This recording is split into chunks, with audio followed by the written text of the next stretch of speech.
Você acompanha agora o Jornal da Rede Alesp. Tudo sobre o Legislativo do Estado de São Paulo.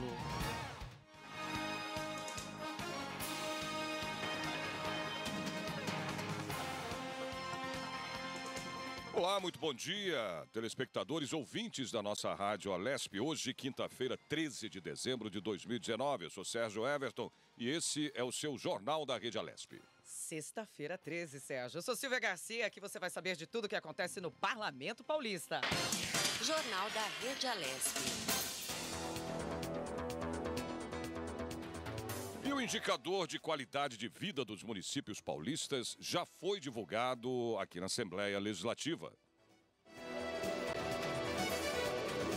Última reunião da Frente Parlamentar em Defesa das Instituições Públicas de Ensino, Pesquisa e Extensão discute os avanços e as perspectivas para 2020. Jornal da Rede Alesp. O indicador de qualidade de vida dos municípios paulistas foi divulgado aqui na Assembleia. Só para ter uma ideia, o Índice Paulista de Responsabilidade Social tem 3 linhas de análise: riqueza, escolaridade e longevidade. O indicador é elaborado pela Fundação SEAD em parceria com o Instituto do Legislativo Paulista, ligado aqui à Assembleia Legislativa, Sérgio. Os dados do IPRS ajudam os gestores públicos na definição de quais áreas precisam de mais investimentos. O índice foi criado pela Assembleia Legislativa em 2001, quando o presidente da casa era o atual deputado federal, o Vanderlei Macris, pai do nosso presidente aqui, Cauê Macris. E pai do IPRS também. Aliás, ele conversou com a nossa reportagem e explicou a funcionalidade dessa ferramenta que deve ser levada para todo o Brasil. Vamos ouvi-lo. Quando criamos o índice, nós chamamos o SEAD, que é um órgão que tem capacidade técnica de produzir isso. Se existe o IDH, que é um índice de desenvolvimento humano, mede-se a qualidade de vida de todos os países do mundo, por que a gente não teria em São Paulo um índice que pudesse medir a qualidade de vida das cidades do estado? Então foi isso que motivou a nossa criação, e lá a cada 10 anos o IDH e aqui a cada 2 anos. Então nós temos esses últimos 20 anos, a cada 2 anos, um processo de identificação dos problemas na área de longevidade, de escolaridade, de riqueza. Então você tem condições de medir em cada município a cada 2 anos se o processo está avançando ou não em termos de qualidade de vida. E o SEAD tem, ao longo dos últimos anos, das últimas edições, criado condições para que esse índice pudesse estar sendo permanentemente melhorado. Então, é importante. Eu acho que é só São Paulo que tem isso no Brasil. Quer dizer, eu tenho um projeto, inclusive, na Câmara Federal, que está para fazer um índice também nacional de qualidade de vida, hein? Palavras aí, portanto, do deputado federal Vanderlei Macris.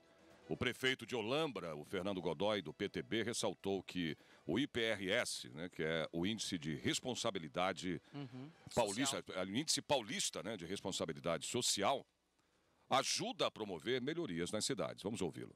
Acho que todo o gestor público, né, todos os prefeitos, as câmaras municipais deviam estar por dentro desse índice, porque isso é o planejamento da cidade.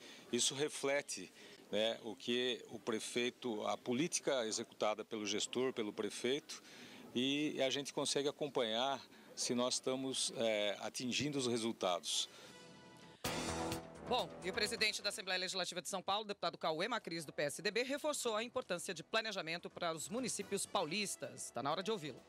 Todos os índices, sejam na área de educação, saúde, né, em todos os setores, são avaliados pela Fundação SEAD, nessa parceria com o Legislativo, e a gente disponibiliza isso não só para o Estado, no planejamento do futuro, mas para cada um dos prefeitos, das câmaras municipais, poderem fazer esse trabalho também. Eu acho que essa é uma atividade muito importante do Legislativo, além das nossas atividades, do debate dos projetos de lei, né, nas ações que sejam importantes para a população, a gente precisa também ter a característica de pensar no futuro, né, e planejar, o planejamento é o que leva, muitas vezes, a gente melhorar.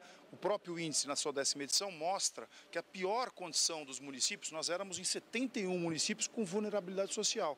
Já diminuímos essa marca, né? Eu acho que isso é positivo.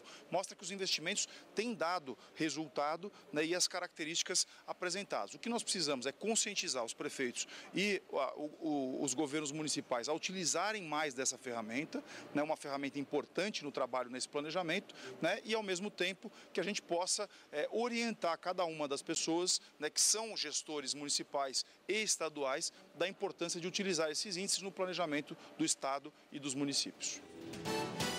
Para você ter uma ideia, a cada 2 anos são publicadas edições do IPRS, né? O índice começou a ser feito em 2002. A edição de 2019, ela contempla os anos de 2014, 2016 e 2018. Para isso foram realizadas aí, Sérgio, alterações nos componentes do IPRS, incorporando ao índice aí mudanças ocorridas nas condições de vida dos paulistas. Bom, para falarmos aqui sobre essas mudanças no índice e também destacar os principais resultados, vou conversar agora ao vivo com o presidente do Instituto do Legislativo Paulista, o Vinícius Schurgerlis. Vinícius, tudo bem? Olá, bom dia, Sérgio. Como é que você está? Bem, prazer em falar contigo. Bom dia, Fala Vini. pra gente, a Oi, Silvia tudo Garcia bom? que está te dando Prazer bom dia falar com aqui. Prazer. Só para você falar primeiramente da importância, né, desse índice do IRPS. Do IPRS. Do IPRS, desculpa. Não, fiquem tranquilos que essa troca de letras é super comum, não é tão incomum, não. Troca de letrinhas. O índice ele é muito importante porque, se a gente pensar que ele tem uma relação muito próxima com o IDH, e o IDH é um índice decenal, o IPRS ele tem uma característica importante, que ele, de alguma forma, ele adapta aquilo que o IDH tem. Ele é bianual, então ele tem uma periodicidade menor, e ele oferece para os gestores públicos uma possibilidade de analisar de que forma a qualidade de vida ela está localizada dentro do território do município, né? E para o gestor estadual consegue ter uma visão comparativa também do seu município com municípios às vezes vizinhos ou que têm as mesmas características. Ô, Vini, Silvia falando, tudo bem? Bom dia agora direito, Tudo bom, né? Silvia? Tudo bem. Bom dia. Você lembra que a gente viajou juntos, né, durante por todo o estado de São Paulo aí, a gente percorreu alguns municípios que vocês elencaram como representantes das regiões administrativas, né, na verdade, né? Isso, Campinas, Marília e tal. E a gente foi junto com o presidente, Cauê Macris, né? Ali foi uma ferramenta, foi uma ação de divulgação dessa ferramenta para que os prefeitos entendessem e usassem essa ferramenta, né? Parece que está dando certo, porque a gente está aí tendo resultados super positivos, principalmente aí no índice de vulnerabilidade. 70 municípios aí, né? Ficaram melhor na fita. Com relação aí ao número de municípios que estariam no antigo grupo 5, ou grupo que apresentavam características de Longevidade, menor educação. E o objetivo daquela viagem em 2017 foi justamente popularizar o índice, sim, criar inclusive essa expectativa da próxima edição, possibilitar a comparação, mas principalmente a utilização do instrumento como sendo mais um daqueles que o prefeito dispõe dentro da sua gestão para poder fazer melhores políticas públicas. Aliás, de um jeito muito simples, né? Que você pode acessar o site, né? Do SEAD Isso. pelo IPRS, né? Você pode acessar o site e pode ali, é super intuitivo, né? Você clica na cidade. A gente trabalhou, inclusive, nessa nova edição, numa nova ferramenta de apresentação de dados. Então, já permite uma consulta mais dinâmica, intuitiva, justamente para que, mesmo quem não tenha familiaridade, eventualmente, aí seja com estatística, com Excel, não tem problema. Pode acessar o site ou da Assembleia, procurar ali o ILP, dentro do ILP tem índices, vai levar para a página do SEAD, Legal. ou diretamente à página do SEAD, com isso pode haver essa possibilidade de brincar um pouco com os dados, para também, enfim, fazer comparações e entender como o município está de modo geral. Aliás, SEAD, juntamente com vocês, né, do ILP, essa parceria Assembleia, esse triângulo, né, Assembleia, SEAD e ILP, que levantaram todos esses números aí nos últimos anos, né? O SEAD é um grande parceiro desde a primeira Fundação edição, SEAD, a gente né? está na 10ª, então é uma parceria já de muitos anos, a metodologia é uma metodologia testada, então a gente tem muita certeza das informações que a gente presta à população paulista. Agora, Vinícius, quais foram as mudanças incorporadas no índice? A gente teve teve algumas 4. mudanças na parte metodológica. Uma delas, por exemplo, antes a gente fazia um valor adicionado na questão de geração de riqueza, onde a gente tem o PIB como sendo um indicador. A gente passou a medir também, por exemplo, na questão de escolaridade, aspectos voltados ao atendimento de crianças de 0 a 3 anos, que vai ter uma faixa de creche que a gente antes não conseguia visualizar e agora a gente já consegue. A própria ferramenta de visualização é outro aspecto para facilitar essa utilização dos dados e dos gestores, então não precisa ser um grande expert em dados para conseguir fazer a manipulação. Então são alguns desses aspectos que a gente buscou, tentou trabalhar, e o próprio nome dos grupos, né? Então, a gente tinha um grupo de 1 a 5, e hoje a gente tem outros nomes, né? Como municípios desafiadores, municípios dinâmicos, municípios vulneráveis, equitativos, e com isso a gente também deixa um pouco mais claro para quem utiliza e busca esses dados o que a gente está falando. Agora, Vini, é fato, né? A gente estava olhando ontem, né, que foi essa exposição aqui da 10ª edição do IPRS, com a presença do nosso presidente Cauê Macris, também aí do deputado federal Vanderlei Macris, que já foi presidente aqui nessa casa e pai, né? Foi o criador foi o criador aí desse índice. Vários prefeitos, vários vereadores. O que a gente via ali de explanação no mapa do estado de São Paulo, 645 municípios, vocês classificam como cidades dinâmicas, né? Isso, seria um grupo onde a gente seria, no caso... Um grupo positivo, né? Riqueza, que também, também com bons indicadores de longevidade e de escolaridade. E é dinâmico. E a outra classificação que vocês têm? A gente são 5 grupos, né? Não sei se eu lembro de todos aqui de cabeça, né? Mas a gente tem os dinâmicos, tem os desiguais, né? Isso. Na verdade tem uma grande riqueza, mas uma dificuldade ali. Em uma outra área? De uma outra área, um pouco mais que merece uma atenção, uma delicadeza, os equitativos. Isso, equitativos. Em transição e os vulneráveis. Agora é fato, a gente via no mapa, era claro, os tons azuis e verdes, em maioria. Isso. O que significa que a gente está no caminho certo, né? São Paulo, porque se a gente pensar que nos últimos anos a gente enfrentou, ou pelo menos tem enfrentado, uma crise econômica bastante intensa, né, no sentido que ela tem prolongada, e mesmo assim a gente conseguiu obter, através da medição pelo IPRS, uma melhoria, um aumento do número de municípios dinâmicos. Que legal. Então isso é algo importante, uma diminuição dos municípios ali classificados como vulneráveis. E, bom, eu já ia até encaixar outra pergunta aí. O que vocês viram nesses resultados aí? Fora essa melhoria aí da vulnerabilidade, enfim, os municípios evoluindo. Para onde a gente está indo com esses índices? O que está apontando para a gente nesse mapa? Bom, a gente consegue, de modo geral, observar que a gente tem municípios que estão próximos a regiões de rodovia no estado, eixos rodoviários, obviamente, aparentemente conseguem concentrar melhores índices. Né? Estou falando de forma geral. A gente tem na região do Vale do Ribeira uma região que tem mais desafios a ser enfrentados. Mais ali indo para o sul do país, né? Que tem questões ali que precisam ser enfrentadas com maior determinação. Isso porque, obviamente, tem maiores delicadezas aí nos aspectos de geração de emprego e renda e aí, posteriormente, nos indicadores sociais decorrentes disso. Mas o importante é sinalizar isso e direcionar as ações do poder público para, a médio e longo prazo, a gente conseguir corrigir ou melhorar esses indicadores para os municípios e, no fim, melhorar a qualidade de vida do cidadão paulista. E agora aí o nosso deputado federal, Vanderlei Macris, vai levar, né, exatamente essa mesma ideia, essa mesma ferramenta, vai levar para o país todo, né? O importante é que a gestão pública ela consiga sempre trabalhar com dados, né? Uma coisa que a gente, mesmo no Instituto, trabalha com nossos eventos, sempre reforçando a importância da ciência e dos dados para amparar políticas públicas, para amparar a produção de legislação. Através disso, o gasto público ele pode ser melhor realizado, ou pelo menos ele pode ser mais efetivo na ponta. Ô Vinícius, eu queria agradecer, portanto, a tua participação aqui no nosso jornal da Rede Alesp. Só para tirar uma duvidazinha aqui. Sugarlis, eu falei certo? É isso? É alemão. É o que? Alemão? Eu agradeço a gentileza do convite e, enfim, podem contar sempre comigo com o ILP. E eu diria que você foi muito bem, né? Você está com quase nota 10. Nota 9. Qual a pronúncia, então, Vini? Qual a pronúncia? Vinícius? Schurgelis. Não, é Schurgelis. Schurgelis. Então tá bom, Vini. Mas foi bem. A gente se encontra aqui pelos corredores da Assembleia, viu? Muito bom ter você aqui nessa manhã. Beijo grande. Vocês todos aí. Um grande abraço. Obrigado, Vinícius. Um abraço. E o presidente da Comissão de Finanças, Orçamento e Planejamento, o deputado Wellington Moura, do Republicanos, destacou o avanço dos trabalhos da comissão. Vamos ouvi-lo. Vamos entrar aí na PPA, nas contas do governo, no orçamento, para que a gente possa virar o ano com o orçamento aprovado, com a PPA aprovada também, e esse parlamento possa dar continuidade nos trabalhos. Temos a Previdência no plenário, temos também aí o PLC 80, que está agora sendo discutido. Nós estamos avançando, que é o que a população quer.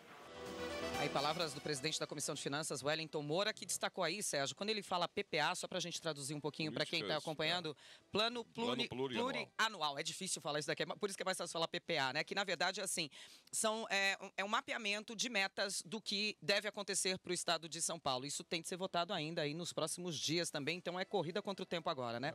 Mas olha só, o deputado Paulo Fiorilo, do PT, falou sobre o que ainda deve ocorrer antes do debate final das contas do governador. Vamos ouvi-lo. A comissão tem pelo menos mais 2 projetos que são importantíssimos para o Estado, o PPA e o orçamento. Qual é o problema? É que o presidente decidiu, pelo menos no plenário, aguardar a PEC vencer o PLC, que ontem teve já iniciados os debates, ainda faltam quase mais de uma hora e meia, e a comissão aqui ela precisa tratar de 2 outros assuntos, o PPA e o orçamento, além das contas do governador, que ainda precisam passar pelo debate e a votação. Então são temas importantes, o orçamento tem uma importância fundamental, porque se não aprovar, o orçamento que vale é do ano deste ano. Então é muito ruim para o Estado, muito ruim para as secretarias, para os outros órgãos que dependem do orçamento, como a Assembleia, o Judiciário, o Ministério Público. Então, vamos ver se é possível andar, até porque nós estamos nos aproximando do final do ano. Vamos ouvir agora o deputado Gil Diniz, do PSL, que comentou seu voto contrário à análise da relatora, que é a deputada Carla Morando, do PSDB. O voto em separado é regimental. O voto do deputado Paulo Fiorilo é um instrumento de obstrução, né? Ficou nítido ali pela quantidade de páginas, pela negociação aqui. O nosso voto ele é um voto mais técnico. São cerca de 25 páginas que vão ser lidas aí rapidamente, né? A oposição tem essa estratégia, né, de trazer um voto em separado com 100, 200, 300 páginas, e a própria leitura é morosa para se ganhar tempo, para negociar, para conseguir avançar aí no debate. Nosso voto tem 25 páginas e vai ser lido aí com uma celeridade só para registrar a nossa posição quanto ao relatório, né, da deputada Carla Morando, né, que ela apresenta aí aprovando as contas do governador exercício 2018, e a gente tem uma posição divergente. 3 relatórios, hein, Sérgio? Vamos falar agora de segurança no transporte aqui, né, da nossa cidade de São Paulo. Vamos mandar um beijo para os policiais militares aqui. Um beijo, você, um abraço, né, que nos acompanha aqui no jornal. Não foi outro dia que você...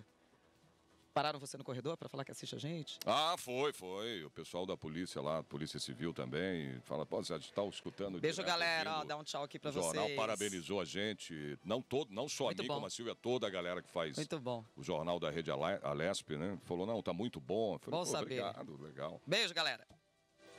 Vamos agora de segurança no transporte aqui em São Paulo. A partir de janeiro de 2020, as estações da CPTM terão um reforço de segurança com policiais militares, hein? Serão 445 agentes que passarão a trabalhar no apoio em caso de ocorrências e também no caso de crimes nas plataformas e nos trens. Pois é, os policiais vão fazer a ronda em todas as estações da CPTM e poderão atuar em casos que envolvam aí, por exemplo, crimes de furtos, roubos, assédio sexual e venda de bilhete ilegal.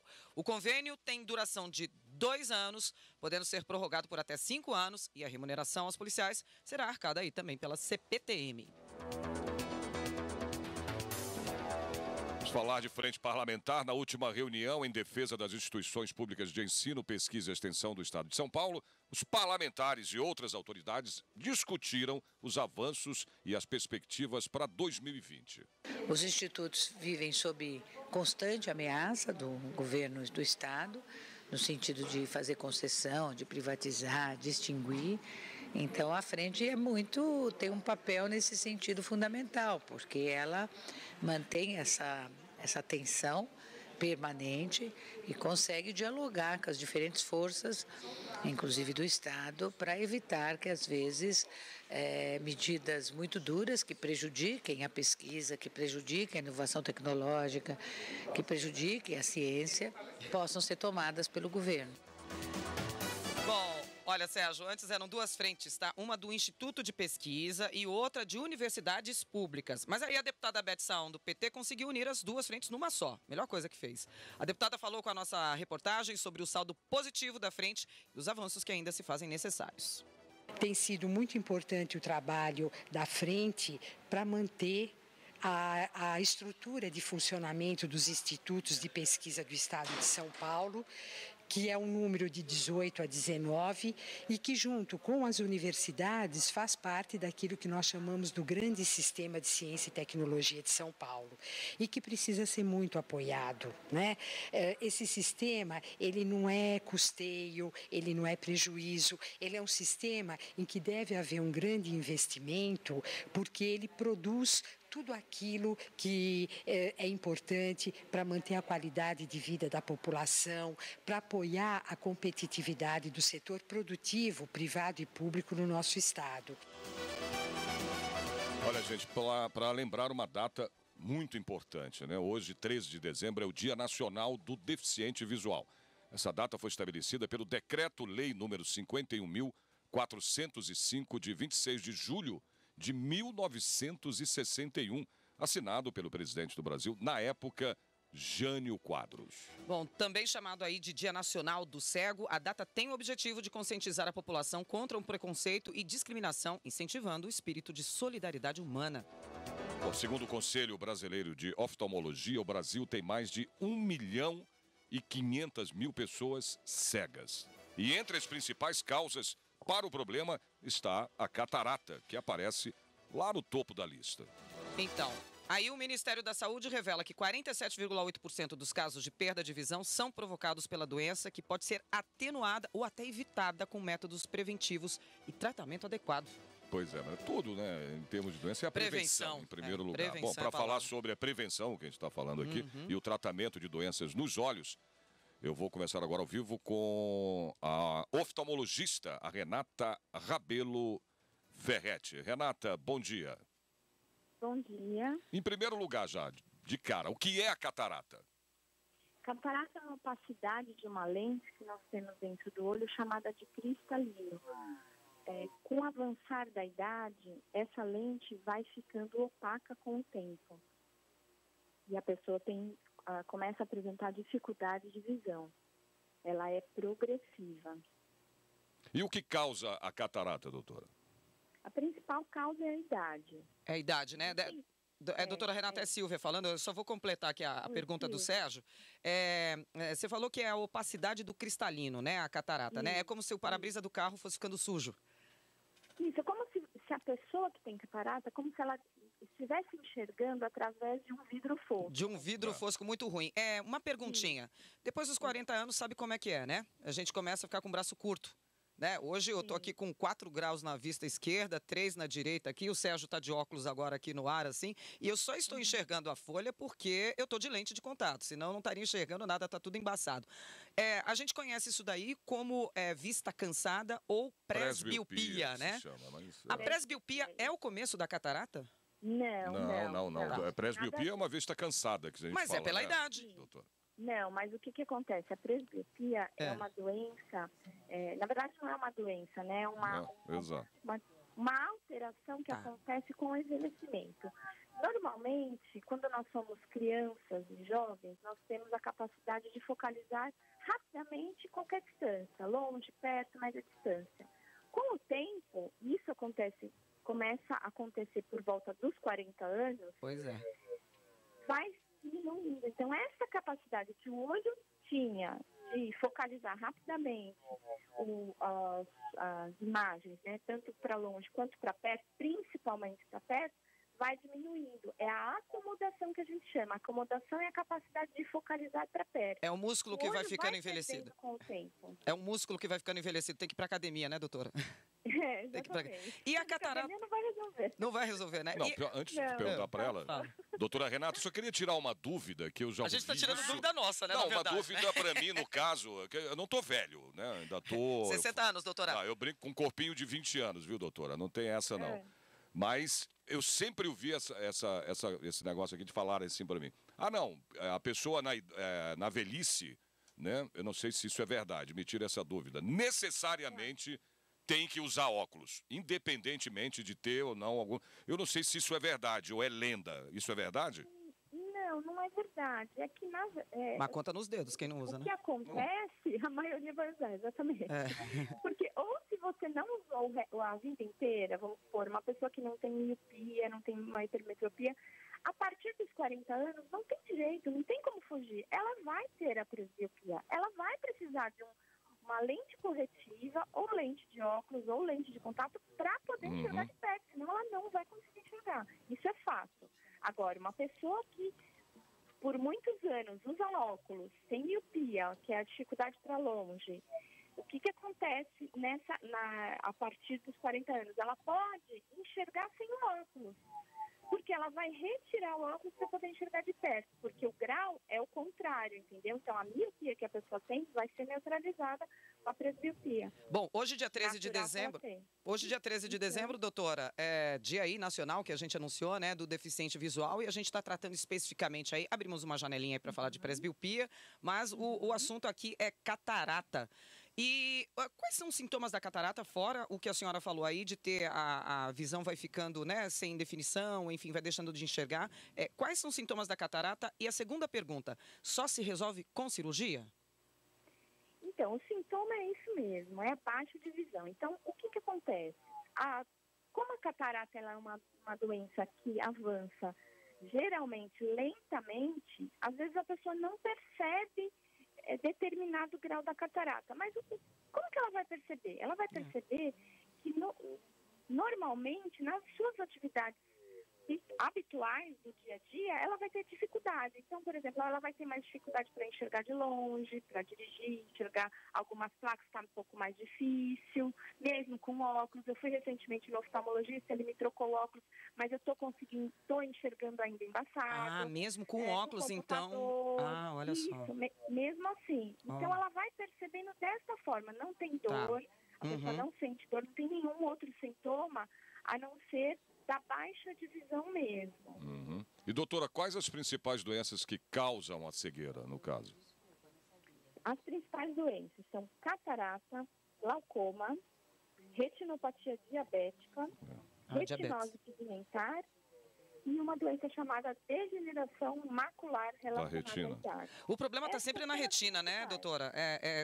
Assim, afetou a retina, é delicado, né, quando afeta a retina, né? Sim, quando afeta a retina, principalmente a parte central da visão, que é a mácula. No caso da degeneração macular. E a perda da visão periférica, doutora? A gente tem, além da macular, afeta o nervo óptico também, que é outra estrutura importantíssima. E a perda da visão periférica, como é que é isso? Explica. É uma doença? Sim, o que acontece? No glaucoma, o que é o glaucoma? O glaucoma é uma doença que afeta o nervo óptico. Nossa. Ela vai afetar de uma forma de lesionar as fibras nervosas do nervo óptico. O que isso vai representar? Vai representar numa perda de campo visual. E essa perda, ela começa na periferia. Então, digamos que uma doença na fase inicial, a pessoa não vai perceber nada. Numa fase mais avançada, ela pode, andando em casa, se bater nos móveis, porque ela não está tendo aquela visão ampla, né, do campo de visão. Como que eu vou explicar um campo de visão? Se a gente fixar um ponto central da nossa visão, o que nós estamos enxergando agora? Fixando na parte central. Eu não preciso virar a minha cabeça para poder enxergar outras coisas que estão presentes no meu campo de visão. Então, aí que a gente fala que é o campo de visão, entendeu? Então, no glaucoma, essa doença ela vai afetando o campo visual, a pessoa vai perdendo, ou seja, essa parte da visão periférica vai ficando escura e com o tempo, se não tratada, ela pode chegar a enxergar como se estivesse visualizando um tubo mesmo, como se ela estivesse colocando os olhos dentro de um tubo. A gente chama de visão tubular. Doutora Renata, só para encerrar, que a gente já está estourando o tempo aqui, de quanto em quanto tempo a gente precisa ir no oftalmologista para prevenção? Anualmente? Anualmente. Ok. Doutora, obrigado pelas suas informações. Obrigada, doutora. Eu te agradeço aqui a participação no nosso Jornal da Rede Alesp. Bom dia. Doutora Renata Rabelo Ferretti. Muito obrigado, doutora. Tem mais uma materinha aí no ar, Sérgio. Pois é, deputados vão estudar agora medidas para aumentar a segurança na Avenida Marginal do Rio Jundiaí. Não é a Marginal daqui de São Paulo, do Rio Jundiaí. A proposta é promover melhorias na via que passa por Jundiaí, Várzea Paulista e Campo Limpo Paulista. A avenida está deteriorada pelo tempo, Sérgio, e pelo excesso de veículos que passam por lá. Por conta disso, foi criada aí uma frente parlamentar aqui na Assembleia Legislativa. O coordenador dessa frente é o deputado Alexandre Pereira, do Solidariedade, e contou aí a nossa reportagem quais serão os focos do grupo de trabalho. Vamos ouvi-lo. A ideia é que a gente possa levar algumas melhorias importantes ali para aquela via, de recapeamento, sinalização, defensas, para que o fluxo de veículos ali é muito alto, né? Durante a semana, por ter não só empresas também por lá, faculdades, enfim, pessoas de Várzea Paulista, de Campo Limpo, que trabalham em Jundiaí. Então a ideia é a gente levar todas essas melhorias que realmente está necessitando.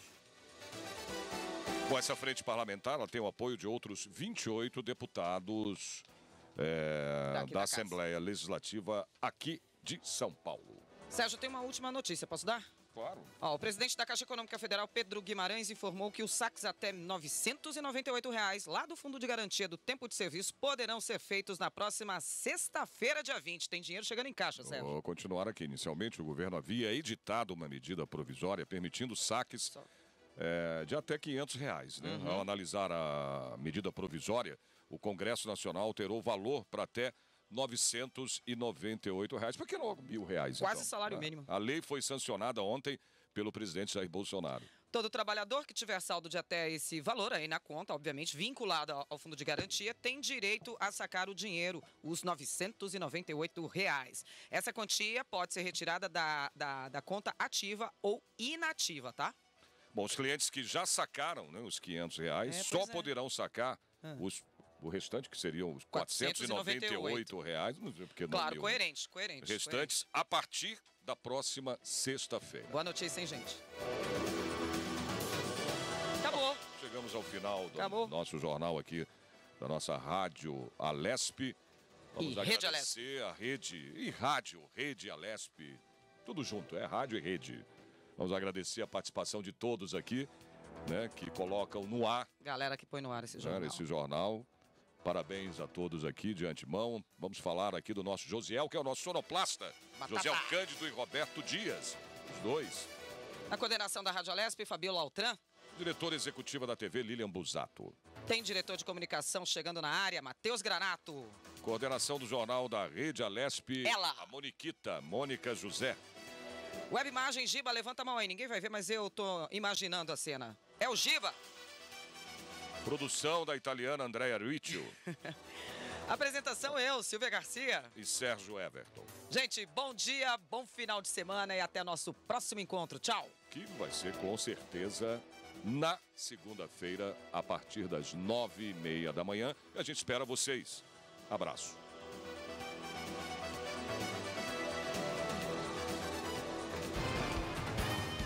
Você acompanhou o Jornal da Rede Alesp.